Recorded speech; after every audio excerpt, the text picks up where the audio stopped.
BJP ने उत्तर प्रदेश में एक बार फिर वापसी की और मुख्यमंत्री योगी आदित्यनाथ फिर दोबारा से मुख्यमंत्री बने। मुख्यमंत्री बनने के बाद उन्होंने शपथ ली। शपथ लेने के बाद जिन मंत्रियों ने शपथ ली उन मंत्रियों को अब 100 दिन का टारगेट दिया और एक रोड मैप बनाया गया कि 100 दिन का वो एक बार उनसे पूछेंगे कि 100 दिन में आपने क्या किया, कैसे किया और अपने अपने विभागों में कितना काम किया। तो हमारे साथ बात करने के लिए जो गाजियाबाद से मंत्री बनाए गए हैं नरेंद्र कश्यप, जो स्वतंत्र राज प्रभार की जिन्हें जिम्मेदारी दी है। सर, आपके पास 2 बड़े ही महत्वपूर्ण विभाग हैं, ये बताइए कि उन विभागों में किस तरह से आप काम करेंगे और पिछड़ा वर्ग यानी कि जो पिछड़े हुए लोग हैं उन तक जो जन जन कल्याण जो योजनाएं हैं आप कैसे पहुंचाएंगे? उत्तर प्रदेश के माननीय मुख्यमंत्री जी ने 2 विभागों का दायित्व मुझे सौंपा है। दोनों ही बहुत महत्वपूर्ण है, पिछड़ा वर्ग कल्याण और दिव्यांगजन सशक्तिकरण। मेरा सौभाग्य है कि मुझे दोनों विभागों के माध्यम से सेवा के साथ साथ पुण्य कमाने का भी मौका मिलेगा और मैंने निश्चित किया है अपने समस्त अधिकारियों के साथ बैठक करके कि जो विभाग मुझे आवंटित हुए हैं उन विभागों के द्वारा कल्याणकारी योजनाओं का 100% लाभ लाभार्थियों को पहुंचे, ये सुनिश्चित करना हमारा दायित्व है।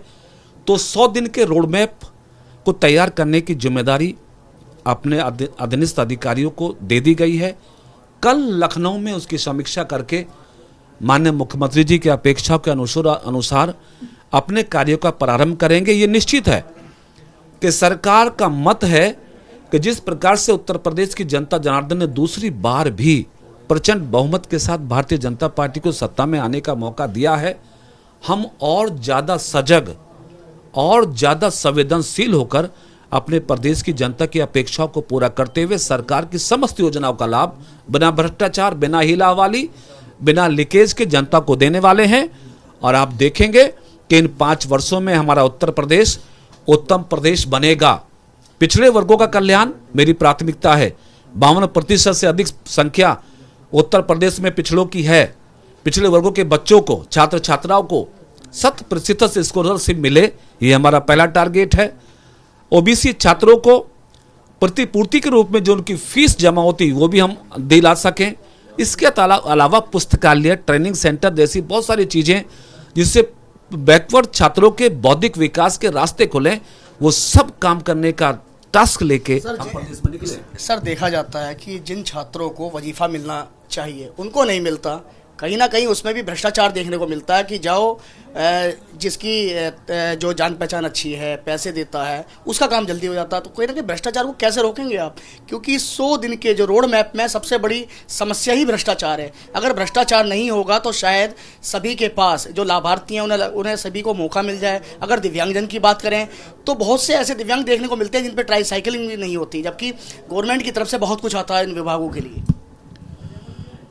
देश और उत्तर प्रदेश में भारतीय जनता पार्टी के हाथों में देश और प्रदेश की जनता ने सत्ता इसलिए सौंपी थी कि हम भ्रष्टाचार को दूर करेंगे। भ्रष्टाचार को दूर करने का लक्ष्य हमारा देश के सामने स्पष्ट था और जनता ने हमारा समर्थन दिया। मैं कह सकता हूं कि आदरणीय मोदी जी ने, जो देश के प्रधानमंत्री हैं, डिजिटल सिस्टम लागू करके भ्रष्टाचार की जड़ों को नेस्तनाबूद करने में बड़ा काम किया है। उत्तर प्रदेश के माननीय मुख्यमंत्री योगी आदित्यनाथ जी ने जीरो टॉलरेंस खासतौर से करप्शन के इशू पर रखते हुए किसी भी अधिकारी को, किसी भी दलाल को किसी प्रकार का भी भ्रष्टाचार नहीं करने दिया। मैं निश्चित करूंगा इस बात को कि हमारे विभाग, चाहे पिछड़ा वर्ग कल्याण हो या दिव्यांगजन सशक्तिकरण, 1 पैसे का भी भ्रष्टाचार हमारे किसी विभाग में नहीं होगा। किसी भी छात्र को चाहे वजीफा हो, चाहे प्रतिपूर्ति हो या अन्य सुविधाएं, वो बिना किसी भ्रष्टाचार के मिलेंगी। दिव्यांगजनों की सेवा हमारा धर्म है, हम पुनीत धर्म के रूप में स्वीकारते हैं। किसी प्रकार का भी भ्रष्टाचार, किसी प्रकार का भी करप्शन हमारे दिव्यांगजनों के साथ कोई नहीं कर सकता। हमारी नीति है, हमारा प्रयास है कि डिजिटल सिस्टम के माध्यम से 100% लाभ दिव्यांगजनों के उनको अकाउंट में मिलेगा। तो हमारी सरकार में भ्रष्टाचार परिभाषा में सम्मिलित नहीं है। सर, कब से आप जिलों में निरीक्षण करने जाने वाले हैं और निरीक्षण के दौरान आप क्या देखने वाले हैं वहाँ पर? क्या पहले से बता दिया जाएगा कि मंत्री जी आने वाले हैं तो पहले रजिस्टर पूरे कर लो, तो क्या आप बिना बताए ही अचानक ही औचक निरीक्षण करेंगे, या जिस तरीके से देखा जाता है कि मंत्री जी की सूचना मिल जाती है, मंत्री जी आ रहे हैं तो अपने जो भी पूर्ति होती है पूर्ति कर ली जाती है, तो आपने क्या सोचा इस बारे में? 100 दिन का रोड मैप हमारी पहली प्राथमिकता। रोड मैप के माध्यम से अपेक्षित लोगों को कल्याणकारी योजनाओं का लाभ मिले, हमारा धर्म। और तीसरा, औचक निरीक्षण जब होगा उसकी सूचना देना का मतलब ही नहीं होता है।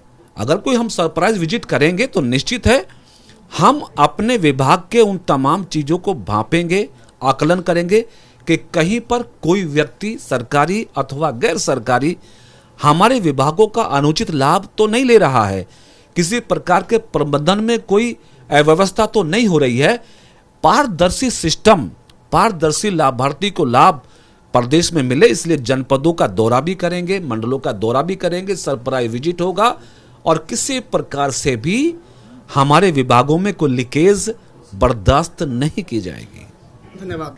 तो देखिए, मंत्री जी ने साफ कर दिया है कि जब भी औचक निरीक्षण होगा वो सरप्राइज होगा, और अगर कोई भी कोताही बरतेगा तो उसमें कहीं ना कहीं इनकी तरफ से कार्रवाई भी देखने को मिल सकती है। तो 100 दिन के रोड मैप में सबसे बड़ी बात यह है कि औचक निरीक्षण यानी कि सरप्राइज की जो बात की है मंत्री जी ने, अब देखना है कि इन 100 दिनों में कितने निरीक्षण होते हैं, कितने औचक निरीक्षण होते हैं और कितनों पर कार्यवाही होती है और कितनों को लाभ मिलता है इन योजनाओं का मंत्री जी की तरफ से जो दायित्व दिया गया है मंत्री जी को उस विभाग में।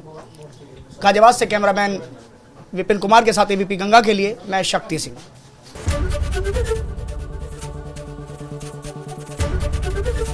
एबीपी गंगा, खबर आपकी, जुबान आपकी।